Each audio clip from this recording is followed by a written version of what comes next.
The two questions are, what is doable and what would make a difference? And I'm hoping there's some intersection of those two things.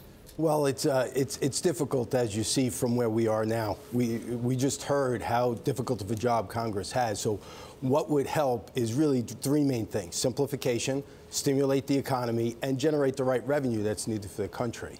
And it makes it difficult without having health care passed, because without the tax implication of that, coupled with what's going to happen in the future, it's going to be very difficult. I think what has to happen, though, is we really got to look in ways to reduce the rates, and that can be done, but it has to be done based upon a balance in the offset. As we discussed previously, it has to be balanced in an even budget.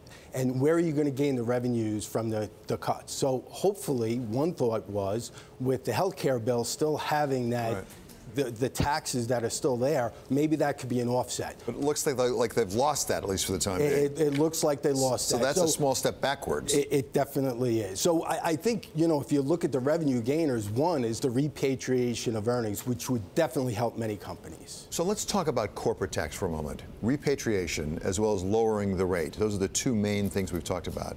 Is that doable? Could they do that as a separate matter? Let's just deal with corporations and set aside individuals. Is that doable? Well, it is doable, especially if you keep the individual rates as high as they are, because then you wouldn't have to reduce the revenues from those offsets. So if you lower the corporate rate, and again, you can't include any economic effect in the plan, and that's a problem, because it's a pro-growth plan, and in pro-growth, you're going to stimulate the economy, which the Republicans are saying will offset some of the shortfall you will have from lowering the rates. And you have to remember, in lowering the rates, what is going to be the real rate? There's an effective rate that corporations pay, which many will argue are lower than the statutory rates. So if you couple some of those changes in and have an effective rate that is somewhere close where we are, you'll have some winners and losers.